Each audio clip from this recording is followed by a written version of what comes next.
On পান্ডিত বৈদিক জ্ঞান astro একাডেমির পক্ষ থেকে আপনাদের সকলকে দেবী বিপত্তারিণী পূজার অনেক অনেক শুভেচ্ছা, আন্তরিক অভিনন্দন। এবং অপর প্রান্তে যিনি রয়েছেন, আমাদের সকলের প্রিয় এবং আমাদের প্রতিষ্ঠানের একজন শিক্ষার্থী রবি ভট্টাচার্য মহাশয়কে অসংখ্য ধন্যবাদ আমাদের এই প্রোগ্রামে, আজকের এই প্রোগ্রামে আসার জন্য। আজ উনি আলোচনা করবেন দেবী বিপত্তারিণী পূজার নানান বিষয় নিয়ে এবং নানা রকম তথ্য নিয়ে আজকের এই ভিডিওটি হতে চলেছে। যদি ভিডিওটি আপনাদের ভালো লেগে থাকে তাহলে অতি অবশ্যই ভিডিওটি লাইক করবেন, শেয়ার করবেন এবং চ্যানেলটি সাবস্ক্রাইব করবেন। বাবু, আপনার পরিচয় যদি আমাদের সদস্যের কাছে যদি আপনি একটু পৌঁছে দেন তো খুব ভালো হয়। বিশ্বের সবার চরণে প্রণাম এবং সমস্ত দর্শক বৃন্দকে আমার নতমস্তকে প্রণাম জানাই। আমার নাম শ্রী রবি ভট্টাচার্য। আমি ওন পণ্ডিত বৈদিক অ্যাস্ট্রো একাডেমির একজন সদস্য এবং স্টুডেন্ট। বহুদিন এই একাডেমির সঙ্গে যুক্ত আছি। আজ আপনাদের শুভ বিপত্তারিণী পুজো অনেক শুভেচ্ছা অভিনন্দন জানাই এবং একটি বিপত্তারিণী দেবীর সম্পর্কে কিছু আলোচনার জন্য আমাদের সম্মানীয় বিশ্বনাথ বাবু আমাকে আমন্ত্রণ জানিয়েছেন। তো বিপত্তারিণী সম্পর্কে বলতে গেলে প্রথমে বলতে হয় যে মানুষের সাংসারিক জীবনে দেহ ধারণ করার পর থেকেই মানুষকে অনেক সাংসারিক দুঃখ, যন্ত্রণা, বিপদ আপদের সম্মুখীন হতে হয়। মানুষের সুখের সময় অনেক লোককে হয়তো পাওয়া যায় তাদের মুহূর্তগুলোকে এনজয় করার জন্য, কিন্তু মানুষ এই বিপদের সময় ঘোরতম যখন সংকট নেমে আসে মানুষের জীবনে, তখন কাউকেই পাশে পাওয়া যায় না। মানুষ হয়ে ওঠে তখন পথহারা, দিশাহারা হয়ে পরিত্রাণ পাওয়ার জন্য ছুটে বেড়ায়। ভগবতী দেবী দুর্গা তার এই সমস্ত দিশেহারা সংকটগ্রস্ত মানুষদের উদ্ধারের জন্য, বিপদগ্রস্ত উদ্ধারের জন্য ভূলোকে আবির্ভূত হয়েছিলেন বিপদ নাশিনী রূপে, যাকে সংকট নাশিনীও এক রূপে বলা হয়। দেবী হচ্ছে পৌরাণিক যে তথ্যমালায় বা পৌরাণিক কাহিনীতে দেবীর নানান রূপের কথা উল্লেখ করা আছে। দেবীর বিভিন্ন মাহাত্ম্য, বিভিন্ন গল্প ছড়িয়ে আছে। এই দেবী হলেন বিপত্তারিণী, ভগবতী দুর্গার এক অভিন্ন রূপ। যিনি স্বয়ং দুর্গা, একাধারে পার্বতী, একাধারে তিনি কৌশিকী, একাধারে তিনি জয় দুর্গা, একাধারেই তিনি আবার জগদ্ধাত্রী স্বরূপিণী, ভূমণ্ডলে রক্ষাকর্ত্রী স্বরূপা তিনি। তাকে মহিষাসুর মর্দিনীও বলা হয়। বিশ্বনাথ বাবুকে বলবো আপনার যদি কোনো প্রশ্ন থাকে। হ্যাঁ, তো আমাদের প্রতিষ্ঠানের পক্ষ থেকে প্রথম যে প্রশ্ন সেটা হচ্ছে দেবী বিপত্তারিণী কে? দেবী বিপত্তারিণী নামের মধ্যেই বোঝা যাচ্ছে তিনি বিপদ হারিণী, তারিণী। বিপদ মানে হচ্ছে যখন কিছু একটা সংকট জাতীয় আমাদের জীবনে নেমে আসে, আর তারিণী যিনি তারণ করেন, অর্থাৎ সেটিকে সরিয়ে দেয়, দূর করেন, তিনি তারিণী। অর্থাৎ স্ত্রীলিঙ্গে ব্যবহার করেছে বিপদ তারিণী। এই বিপদ তারিণী সম্পর্কে বলতে গেলে আমাদের একটুনি মার্কেন্ডীয় মুনির যে বিপত্তারিণী ব্রতকথা আছে বা বিপত্তারিণী কথামালা আছে, সেখান থেকে একটু কথা বলতেই হয়। সংক্ষেপে বাংলায় বলবো, অনেক বিশাল বড় জিনিসটা। তো মার্কেন্ডীয় মুনি এক জায়গায় স্তুতি করতে গিয়ে বলছেন যে যিনি সমস্ত বিশ্বের অণু পরমাণু থেকে সমস্ত মানুষের সংকট হারণ করেন, বিপদ হারণ করেন, তিনি স্বয়ং দুর্গা বিপত্তারিণী। আবার বিভিন্ন মহাভারত থেকে শুরু করে বিভিন্ন স্তোত্রেতেও দেবীকে বিপদ নাশিনী বলে আখ্যায়িত করা হয়েছে। আবার আমাদের যখন জয় দুর্গা স্তোত্র অথবা যখন দেবী দুর্গা দেবী স্তোত্রণ পাঠ হয়, তার মধ্যেও দেখা যায় দেবী বিপদ হারিণী, বিপদ নাশিনী, বিপদকে যিনি রুদ্র করেন, অর্থাৎ জগতে তার সন্তানকে যাতে কেউ না ছুতে পারে সেই রূপ। দেবী কৌশিকী একটু গল্পটা বললে এরকমই যে যখন দেবতাগণরা মহাপরাক্রমশালী শম্ভু নিশম্বর দ্বারা স্বর্গ থেকে বিতাড়িত হলেন এবং ভয়ঙ্কর বিপদের সম্মুখীন হলেন, তখন দেবতারাগণরা এবং ত্রিদেব মিলে দেবী আদ্যা শক্তি মহামায়ার স্তব করেছিলেন যাতে তিনি রক্ষা করেন। দেবী আদ্যা শক্তি কৌশিকী রূপে আবির্ভূত হয়ে শম্ভু নিশম্বের বধ করেছিলেন। যেহেতু মহা সংকট বা বিপদ থেকে তিনি নাশ করেছিলেন বলে দেবতারা তাকে বিপদ হারিণী রূপে আখ্যায়িত করেন। অর্থাৎ দেবী কৌশিকী আরেক রূপ বিপদ তারিণী বা সংকট নাশিনী। তো দেবী স্বয়ং কৌশিকীর একটি অভিন্ন রূপ হচ্ছে বিপত্তারিণী। আমাদের বাঙালির ঘর বা আমাদের হিন্দু ঘরে 12 মাসে বিভিন্ন পার্বণ, 13 পার্বণ বলা হয় কিন্তু অসংখ্য পার্বণ হয়। এই 12 মাসে ভগবতী দুর্গার 12খানা রূপের আরাধনা করা হয়। অর্থাৎ প্রত্যেকটা মাসে দেবী দুর্গার একটি রূপের আরাধনা করা হয়। যেমনি বৈশাখ মাসে গন্ধেশ্বরী দুর্গা, গন্ধবণিক যারা তাদের আরাধ্য দেবী হচ্ছেন গন্ধেশ্বরী দুর্গা। জ্যৈষ্ঠ মাসে হচ্ছে যেমন মঙ্গলচণ্ডী দুর্গা, ঠিক আছে, যেমন আবার আমাদের আষাঢ়ে হচ্ছে বিপত্তারিণী দুর্গা বা অম্বুবাচীর সময় কামাখ্যা দেবী রূপ। এরম ভাবে বিভিন্ন সময় বিভিন্ন রূপে দেবী 12 মাসে তিনি পুজো নিচ্ছেন এবং সমস্ত তার প্রাণীকুলকে রক্ষা করছেন। যেহেতু তিনি ভক্তের ভয়ঙ্কর বিপদ নাশ করেন, আগলে রাখেন, তাই তাকে বিপত্তারিণী বলা হয়। বিশ্বনাথ বাবুর কাছে চলে যাবো, আপনার যদি পরবর্তী কোনো প্রশ্ন থাকে। আর একটা প্রশ্ন রয়েছে, সেটা হচ্ছে যে দেবী বিপত্তারিণীর যে পুজো করে, অনেকেই পুজো করে, অনেক ব্রাহ্মণ বা পুরোহিত যারা রয়েছেন পুজো করে। তো আমরা পুজো করি ঠিকই, কিন্তু এমন অনেক তথ্য থাকে যেগুলো কিন্তু আমরা মিস করে যাই, বা আমরা অনেক সময় পুজো করার সময় ভুলে যাই পুজো করতে করতে অথবা অন্য কিছু। তো এমন কিছু তথ্য তুলে ধরুন যেগুলো আমাদের যে পুরোহিত বন্ধু বা পুরোহিত সমাজ যারা রয়েছেন ওনাদের ক্ষেত্রে একটু সুবিধা হবে। এবং শেষ আর একটা প্রশ্ন করব আপনার প্রশ্নের বাইরে, সেটা হচ্ছে, এটাও বলে রাখি, খুব সংক্ষিপ্ত ভাবে একটা বিপত্তারিণী পুজো আমরা কিভাবে করব, প্রসেসটা বলে দিন শুধু, তাহলেই হয়ে যাবে যে এটার পরে ওটা করতে হবে বা কিছু। কারণ মন্ত্র বলতে গেলে এই ভিডিও 1 ঘন্টা না 4 ঘন্টাতেও মনে হয় কোলাবে। তো সুতরাং সেকেন্ড প্রশ্নটা আগে বলুন, তারপরে আপনি 3 নম্বর প্রশ্নে যান। তো প্রশ্ন অনুযায়ী প্রথমে আসি বিপত্তারিণী পূজার তিথি বার নির্ণয়। কখন আমরা বিপত্তারিণী পুজো, সমস্ত পুজোরই তো একটা তিথি বার বা যোগ সমস্ত কিছু পড়ে। যেমন দুর্গা পুজো হয় আমাদের আশ্বিন মাসে অকাল বোধন শুক্লপক্ষে হয়, ষষ্ঠীর দিন বোধন হয়। তাহলে এই বিপত্তারিণীও তো দুর্গা স্বয়ং। তাহলে এই বিপত্তারিণী দুর্গা পুজো কবে হবে, প্রথম প্রশ্ন আসতেই পারে।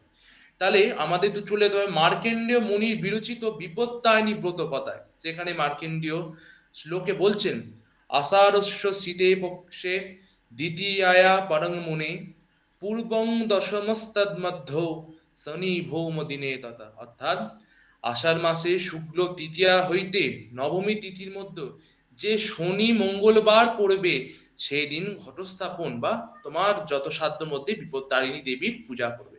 অর্থাৎ আমাদের এই কালকে আমাদের প্রভু জগন্নাথের রথযাত্রা গেছে। অর্থাৎ এই রথযাত্রা থেকে শুরু করে উল্টো রথ পর্যন্ত যে শনি মঙ্গলবার পড়বে বা মঙ্গলবার শনি যেটা পড়বে সেটাই বিপত্তারিণী পুজো হিসাবে নির্দিষ্ট দিন। এটাও বলে রাখি, যদি এই বারেতে যদি অম্বুবাচী ঢুকে যায়, একটু এটা ক্লিয়ার করে রাখি, আর বছর এটা হয়েছিল যে বিপত্তারিণী হচ্ছে অম্বুবাচীর মধ্যে ঢুকে গেছিল, তা এ নিয়ে খুব কনফিউজ একটা কথা উঠেছিল যে হবে কি হবে না। আপনারা নির্দ্বিধায় পুজো করবেন, কারণ অম্বুবাচী হচ্ছে একমাত্র কামাখ্যা দেবীর যাত্রা। কামরূপ কামাখ্যার হচ্ছে অম্বুবাচী অম্বুযাত্রা চলে, সেখানে কোনো রকম তার প্রভাব নেই। তাই যদি এরকম কখনো হয় তাহলে আপনারা কিন্তু বিপত্তারিণী বার করতে পারবেন, কোনো অসুবিধা নেই। কারণ জগন্নাথ দেবের স্নানযাত্রায় কিন্তু সুভদ্রাও থাকে, সুভদ্রা থাকে, সেখানে কিন্তু অম্বুবাচী চলাকালীন তাকে আটকানো হয়নি, তার স্নানযাত্রা হচ্ছে, অর্থাৎ কোনো বিপদ এতে আটকানো যাবে না। আচ্ছা, এবার চলে আসি ব্রতের নিয়ম। আমাদের হিন্দু শাস্ত্র এতটা মহান, একটা জিনিস আমি বলি, আমাদের বিপত্তারিণী একটা খুব অন্যান্য ব্রতের থেকে একটা আলাদা জিনিস দেখা যায়। 13টা জিনিসের সমস্ত সমাহার, অর্থাৎ ত্রয়োদশ গ্রন্থির সমাহার। মানে আপনারা জানেন যে রক্তবর্ণ সুতো বা লাল সুতোর 13টা গিট দেওয়া হয় বা 13টা গ্রন্থি দেওয়া হয়। আচ্ছা, 13টা দুর্বা দেওয়া হয়, যেটা বাংলায় লোক বলে ঘাস।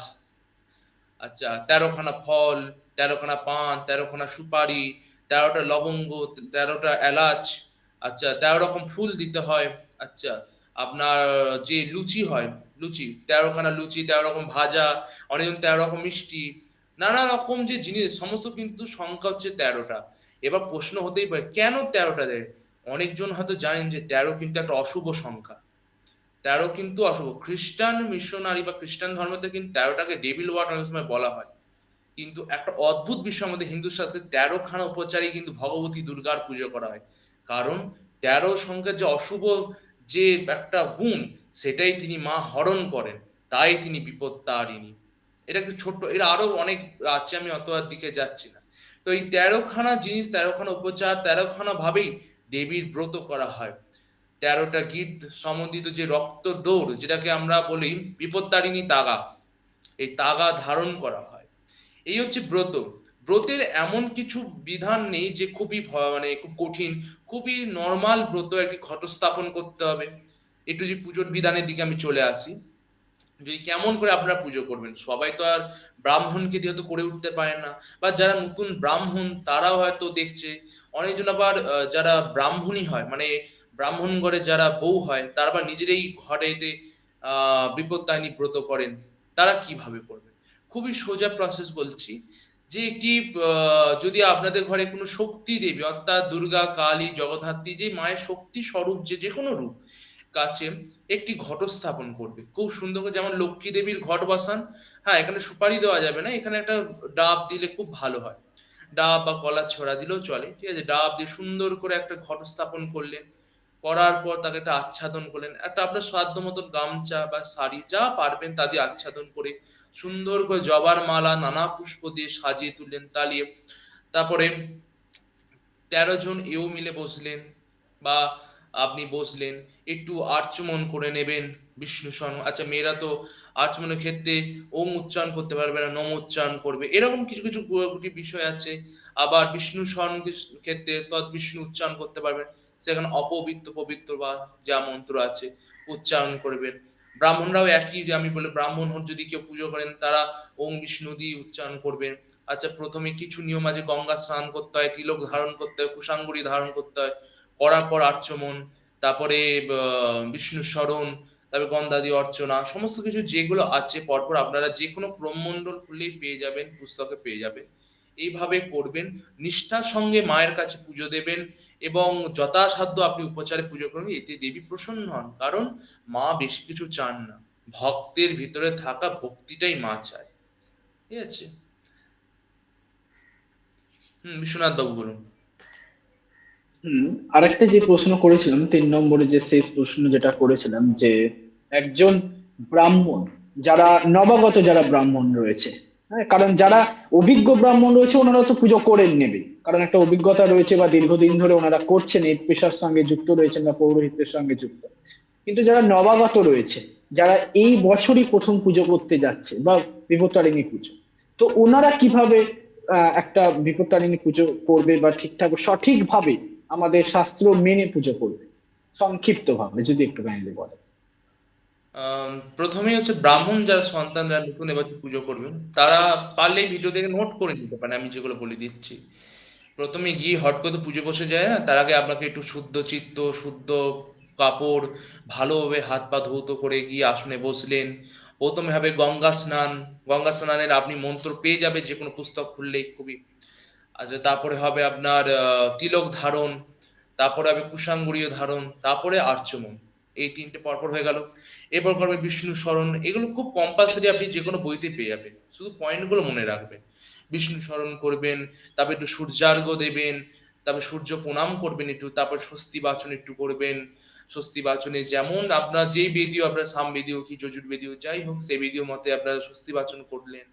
একটু সামান্য অর্ঘ্য করলেন, সামান্য অর্ঘ্য মানে জল শুদ্ধি যেটাকে বলে, জল শুদ্ধি করলেন, পুষ্প শুদ্ধি করে নিলেন, আসন শুদ্ধি করে নিলেন, করে নেওয়ার পর একটু গুরু পংক্তি প্রণাম করে নিলেন। আসন শুদ্ধির পর প্রণাম করার পর একটু দ্বার পূজা করলেন, একটু বিঘ্ন প্রসারণ করলেন, মাস ভক্ত করলেন, করার পর একটু পঞ্চকুপ শোধন করে একটু ঘটস্থাপনটা করে নিলেন। ঘটস্থাপনটা করে নিলেন, ঘটস্থাপনের পর সামান্য ওই করন্যাস অঙ্গন্যাস করলেও হবে, সংক্ষিপ্ত হবে, অত বৃহৎ কিছু যেতে হবে না। করার পরই সোজা চলে যাবে, একটু ব্যাপন্যাস করে দেবীর ধ্যানে চলে যাবেন। দেবীর ধ্যান এখানে বলে রাখি, জয় দুর্গার ধ্যান বা কৌশিকীর ধ্যান, যে এই আপনার যে ধ্যানটি আছে, ওই ধ্যানটি করলেই আপনাদের হয়ে যাবে। তবু আমি একটু ধরিয়ে দিচ্ছি ধ্যানটা। যাতে আপনাদের কোনো রকম অসুবিধা না হয়। ওম কালভ্রবং কটক্ষৈরৌরিকুলভয়দং মৌলিবর্ধেন্দুরেখাং শঙ্খচক্রকৃপাণং ত্রিশিখোমোপিকরৈ রুদ্রয় হন্তি ত্রিনেত্রাং সিংহস্কন্ধাদিরুদ্র্যাং ত্রিভুবনমখিলং তেজসা পরয়ন্তীং ধ্যায়দুর্গং জয়ক্ষং ত্রিদশ পরিবৃত্তং সেবিতং সিদ্ধিকাময়ী। বলে দেবীর ধ্যান করে নিজেকে চিন্তা করবেন, দেবীর রূপ কল্পনা করবেন, করে মাথায় একটু পুষ্পটা দিলেন, দিয়ে একটু মানসোপচার করে নিলেন, মানসোপচার করে আবার একবার ধ্যান করে নিলেন, ধ্যান করে দেবীর ঘটেতে দিয়ে দিলেন, দেওয়ার পরে এবার আপনার আহ্বান করলেন দেবীকে, দেবীকে আহ্বান করে আবার যত যত উপাচার আপনি যেটুকুনি উপাচার কি পঞ্চোপচার, দশোপচার, কি ষোড়শ, যেটুকুনি পারবেন দেবীর পূজা করলেন উপাচার করে, করে দেবীর চরণে পুষ্পাঞ্জলি দেবেন। পুষ্পাঞ্জলি কি মন্ত্রে দেবেন একটু বলে দিই।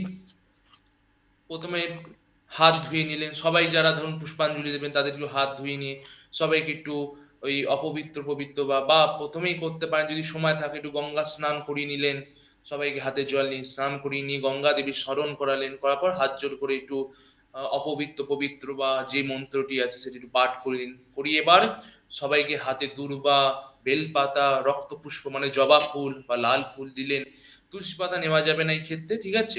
নিয়ে এবার হাতে ফুল নিলেন, নিয়ে বললেন বিপত্তারিণী দুর্গে ত্বং সর্বশুভ নিবারিণী আয়ুরারোগ্যং দেহি মে মাহেশ্বরী প্রসিদ মে।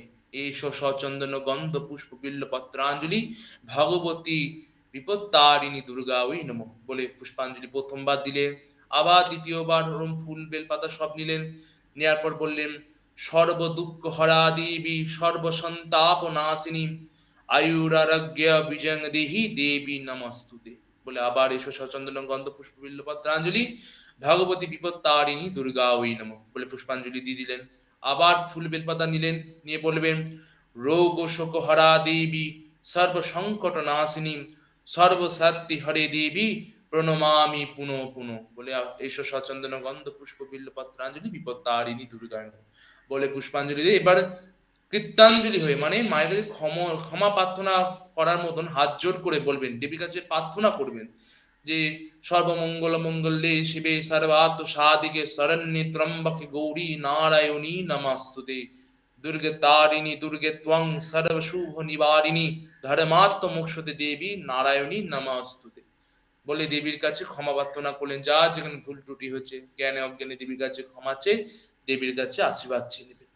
এরপর দেবীর ব্রত কথা শুনে, বিপদ নাশিনী ব্রত কথা আছে, অতি সুন্দর ব্রত কথা, খুব সুন্দর ব্রত কথা আছে একটি, সেই ব্রত কথা পাঠ করবেন, হাতে সবে দূর্বা নেবেন, শঙ্খ বাজিয়ে ব্রত কথা শুরু করবেন, আবার শঙ্খ বাজিয়ে ব্রত কথা শেষ করলেন। করার পর এবার যে আপনাদের নাম সংকল্প সপ্ত করবেন, করার পর যে রক্তবর্ণ যে সূত্র যেটা 13টি গাঁট দেওয়া যে সূত্র, সেই যে সূত্রটা অর্থাৎ বিপত্তারিণী তাগা, এটিকে এবার মায়ের মন্ত্র বলে ছেলেদের ডান হাতে আর মেয়েদের বাঁ হাতে বেঁধে নিতে হবে। তাহলে কি করতে হবে, তাহলে ওই ডাগাটা নিয়ে ব্রাহ্মণ ঠাকুর যিনি আছেন তিনি বলবেন, বলতে বলতে কি করবেন হাতে বেঁধেবেন। মন্ত্রটি কি, ওম সংকটের তং মহামায়ী ব্রত সূত্র মিদং তব বন্ধামি বাহু মূলে হং বরং দেহি যাতে স্ফীতং। বলে হাতে বেঁধে দিলেন, বেশ সবাইকে ব্রতীগণকে সবাইকে আশীর্বাদ আশীর্বাদ পুষ্প দিলেন বা শান্তির জল দেবেন, দিয়ে কি করবেন পুজো শেষ করবেন, আরতি করবেন, করে পুজো শেষ করবেন। করার পর ব্রতীগণ ব্রাহ্মণকে যথাযথ দক্ষিণা দেবেন, ব্রাহ্মণ ভোজন করাবেন বা ব্রাহ্মণকে যথাযথ ভোজনে দক্ষিণা দান করার পর এখানে কিন্তু ব্রত কথা শেষ হবে। এই হচ্ছে ছোট সংক্ষেপে, আরো বড় আছে সংক্ষিপ্ত এক প্রকার বলে দিলাম। এগুলোই মা শুধু, এবার সর্বোপরি হচ্ছে ভক্তি, ভক্তি দিয়ে মাকে ডাকলে মা সামান্য ফুলেতেই সন্তুষ্ট। হ্যাঁ আচ্ছা, বিশ্বনাথ বাবু বলুন। তো আরো যদি কিছু বলতে চান বিপত্তারিণী পূজা সম্পর্কে বা কোনো কিছু, তাহলে যদি একটু বলেন, মানে আপনার যদি এটা মনে হয় যে হ্যাঁ এটা আমাদের আহ, যারা নবাগত যারা ব্রাহ্মণ রয়েছেন বা কোনো কিছু, তো ওনাদের জানা দরকার বা এই ভুলগুলো ওনারা করতে পারেন, তো ওনাদের সম্পর্কে যদি আপনি কিছু বলতে চান যে এই বিষয়গুলো জানা দরকার বা কোনো কিছু, তাহলে আপনি যদি একটু কাইন্ডলি বলেন। দেখুন সাধারণত অনেক কিছু তো ভুল হয়, আমিও ভুল করি, প্রচুর ভুল করি, আমি স্বীকার করছি। কিন্তু সেগুলো সংশোধন করে, এই যে আমি বলছি সেগুলো যদি কেউ নিজেদের জায়গাটা ধরে ফেলে, ধরে সংশোধন করে, তাহলে এটাই তো শিক্ষা। কেন আমরা কেউ মহাজ্ঞানী নই, যদি মহাজ্ঞানী হতো তাহলে দেবতা হয়ে যেতাম, কেউ মানুষ থাকতাম না। তো সেই ক্ষেত্রে এই যে ক্রমটা আমি বললাম, এই ক্রমটা অনুসরণ করলে, আর কিছু পণ্ডিত যেমন শ্যামাচরণ কবিরত্ন মহাশয়ের কি বই আছে, সেই বইটা যদি সংগ্রহ করতে পারে, এটা যদি প্র্যাকটিস করতে পারে, তাহলে আমি বলতে পারি 90% ভুল এখানেই কমে যাবে। এরপর তো মায়াময়, ভুল করাবে, সম্পূর্ণ মা ঠিক করতে দেয় না, তাহলে তো সবাই মুক্ত হয়ে যাবো মায়া থেকে। এটা খুব বাস্তব কথা। তবে মা তো বিপত্তারিণী, আপনি ভক্তি ভরে যা দেবেন তাই গ্রহণ করুন। তবে ব্রাহ্মণকে মনে রাখতে হবে, ব্রত কথাটা কিন্তু ভালোভাবে বলতে হবে, কারণ এর মূল হচ্ছে ব্রত কথা, বিপত্তারিণী ব্রত কথা মূল। তবে এইটুকুনি আমি ব্রত কথা একটু সংক্ষিপ্ত বলি, যেহেতু টাইমটা দিয়েছেন, যে এর ব্রত কথা সারাংশটা বলছি। তো এমন এক রাজা ছিলেন, তার রাজ্যেতে হৈমবতী পুজো হতেন, মানে গৌরী দেবীর একটা রূপ পুজো করতেন, রাজা রানী পুজো করতেন। তো রাজা রানী পুজো করতেন, তো এবার হয়েছে কি, রানীর একদিন হট করে খুব কুচিন্তা জাগলো, মানে কুচিন্তা, এগুলো সব মায়ারই প্রভাব। কি কুচিন্তা গেল, চামড়িনী, চামড়ি মানে হচ্ছে যারা ওই চামড়ার করে, মানে গরুর চামড়া পত্র নিয়ে যারা ব্যবসা করতে, চামড়িনী বলতে, মানে চামড়ের বউ চামড়িনী। তো চামড়িনী কি হচ্ছে, রানীকে কিছু ভেট দিতে গেছে, মানে ফুল পত্র কিছু দিতে গেছে। তো রানী হট করে বলছে চামড়িনীকে যে হে চামড়িনী, আমার খুব ইচ্ছা জেগেছে, যে দ্রব্য অস্পৃশ্য, নিষিদ্ধ, যার কথা মুখে আনতে সেই জিনিস আমি দেখবো। ঠিক আছে, চামড়ি বলছে কি এমন জিনিস, বলছে যে জিনিস অস্পৃশ্য, যে মাংস অস্পৃশ্য। যখন বলেছে তখন চামড়ি বলছে আপনি কি গোমাংসের কথা বলছেন? তখন রানী বলছে হ্যাঁ আমি তা দেখতে চাই। তো চামড়ি তো ভয় পাবে যে না, আমি যদি এটা রাজার কানে যাই আমাকে তো রাজা শুলে চড়াবে বা আমার গদ্দান নিয়ে নেবে। তবে রানী বলে আমার আদেশ তোমাকে মানতে হবে। চামড়িনী কি করবে, ওই জিনিসটাকে লুকিয়ে নিয়ে আসবে, ফুলের থালার ভেতরে লুকিয়ে নিয়ে আসবে, লুকিয়ে নিয়ে এসে এবার রানীকে দেখাবে। এবার রানী দেখবে, এবার রাজার কোনো বিশ্বস্ত অনুচর হয়তো এই জিনিসটা খবর পেয়ে গেছে এবং সে নিজের চোখকে দেখে ফেলে, এবং রাজাকে কি জানায়। রাজা এসে তো রানীকে ধরে, রানী তো ভয়ে প্রাণ যায়, কেন যদি রাজার কানে যায় এরকম ঘটনা ঘটে যে রানীকেও সে মানে প্রাণদণ্ড দিয়ে দেবে। তা রানী বলে যে ঠিক আছে, আমি সেই মানে চাবুরিন যে জিনিসটা যে সেটা তোমায় আমি দেখাবো, তুমি মধ্যাহ্নে এসো, আমি দেবীর পুজো করে আমি তোমাকে দেখাবো। এবার চামুরিন তো যে পুষ্প থালার মতো যে জিনিসটা দিয়ে গেছে সেটা কিছু দেবীর সামনে রাখা থাকবে। এবার রানী অকাতরে কাঁদবে, মায়ের কাছে খুব কাঁদবে, মানে শর্টে যেটুকুনি বললে হয়, মায়ের স্তুতি করবে, মাকে বলবে, তুমি মাগো রক্ষা করি হেমঙ্করী, ক্ষমা করো এ দয়া, যদি না তুমি উদ্ধার করো মাগো কোথায় এবো যায়, মানে মা তুমি যদি না উদ্ধার করো আমি কোথায় যাব, আমাকে তো কেউ ত্রাণ করার কেউ নেই। এই যে আমি প্রথমে বলছিলাম না, মানুষ ত্রাণ করতে পারে না, দেবী নানা রূপে মানুষকে পাঠিয়ে দেয় ত্রাণ করার জন্য। তো এবার দেবী কি করবে, প্রসন্ন হবে, রানীর বাক্যেতে প্রসন্ন হবে। তো এবার কি হবে, রাজা এসে বলবে হে রানী দেখো এবার কি জিনিস চামড়িনী দিয়েছে। পুষ্প থালাটা যেই দেখাবে করে দেবে, পুষ্প থালার ভেতরে মানে যে গোমাংস গুলো আছে সেগুলো সব পুষ্প হয়ে গেছে, মানে পুষ্প হয়ে গেছে, প্রসাদ হয়ে গেছে, দেবীর প্রসাদ হয়ে গেছে। রাজা তো খুব আনন্দিত, না রানী নির্দোষ, রাজা মনে স্বস্তি পেল। সেই প্রসাদ রাজা প্রজা যারা আছে সব ভাগ করে খাবে। খাওয়ার পর রানী হাত জোর করে বলবে যে রাজা মশাই, আমি সত্যি এই মাংস দেখার ইচ্ছা করছি, কি কুক্ষণে আমার মাথায় এসেছিল আমি জানি না। তখন রাজা বলল তাহলে রানী গেল জিনিসটা কোথায়, তখন মা আবির্ভূত হবে, আবির্ভূত হয়ে বলবে যে রানী আমার বিপদে পড়ে আমায় ডেকেছিল, তাই রানীর ভক্তিতে সন্তুষ্ট হয়ে আমি তাকে উদ্ধার করেছি, আমি মা বিপত্তারিণী। এইভাবে বিপত্তারিণী একটা ব্রত কথা এলো, আরো অনেক রকম ব্রত কথা আছে, ঠিক আছে, এটা খুব শর্টের ব্রত কথা আর খুব সুন্দর ব্রত কথা। সেই থেকে রাজা বলল যে আমি মায়ের পুজো সমস্ত বিশ্বে প্রচার করবো, এইভাবে মা বিপত্তারিণী পুজো সমস্ত বিশ্বে ছড়িয়ে পড়লো। এই হচ্ছে মা বিপত্তারিণী অসীম কৃপা। তবে মা বিপত্তারিণী বড় বড় মন্দির আছে, আমাদের কলকাতার রাজপুরে একটা আছে যত সম্ভব, সেটা হচ্ছে অরিজিনাল মায়ের এখানে প্রতিষ্ঠিত বড় মন্দির, এছাড়াও নানা জায়গায় মায়ের মন্দির আছে। তো যাই হোক, আজকের এই ভিডিওটা বা আজকের এই প্রোগ্রামটা আমরা এখানেই শেষ করব। আশা করি যারা যারা ভিডিও দেখছেন, আমাদের অপর প্রান্তে যারা রয়েছেন, যারা সদস্য যারা রয়েছেন, রবিবাবু এই পরামর্শগুলো বা এই যে আজকে যে ভিডিও যে সম্পর্কে যে আলোচনা যেগুলো করেছেন উনি, আশা করি আপনাদের ভালো লেগেছে বা আপনারা এখান থেকে আরো অনেক কিছু জানতে পেরেছেন বা শিখতে পেরেছেন। যদি জানতে পারেন বা শিখতে পারেন, যদি ভালো লেগে থাকে, তাহলে অতি অবশ্যই কমেন্টে রবিবাবুকে ধন্যবাদ জানাতে ভুলবেন না, এবং প্রতিষ্ঠানকেও। রবিবাবুকে অসংখ্য ধন্যবাদ। আপনিও ভালো থাকুন। আমরা আরো নতুন নতুন প্রোগ্রাম করব, এবং আজকের এই ভিডিওটা করার যে মূল যে শক্তি, সেটা একমাত্র রবিবাবুই উদ্যোগটা জাগিয়েছিলেন এবং উৎসাহ দিয়েছিলেন। তার ফলেই আজকের এই ভিডিওটা কিন্তু, বা আজকের এই প্রোগ্রামটা কিন্তু আপনাদের সামনে তুলে ধরতে পেরেছি। তো অসংখ্য ধন্যবাদ সকলকে। ভিডিওটা ভালো লাগলে লাইক করবেন, শেয়ার করবেন, কমেন্ট করবেন, এবং চ্যানেলটি সাবস্ক্রাইব করবেন। সকলে ভালো থাকুন, এবং পুনরায় আপনাদের সকলকে দেবী বিপত্তারিণী পূজার অনেক অনেক শুভেচ্ছা, আন্তরিক অভিনন্দন, এবং রবিবাবুকে অসংখ্য ধন্যবাদ এবং শুভেচ্ছা জানাই। নমস্কার। সমস্ত আপামর ভক্তকুলকে জানাই বিপত্তারিণী পুজো অনেক শুভেচ্ছা। মা সবার দুর্গতি নাশ করুক, মা সবার ভুল ক্ষমা করে আমাদের মতো অজ্ঞ এদের ভুল ক্ষমা করুক। যদি ভুল ত্রুটি কোথাও হয়ে থাকে নিজের সদ্গুণে সবাই ক্ষমা করবেন। আমাদের প্রতিষ্ঠার শ্রীবৃদ্ধি হোক, এই মায়ের চরণে জানাই। সবাই সব বিশ্বের সবার চরণে আমার প্রণাম জানাই। নমস্কার।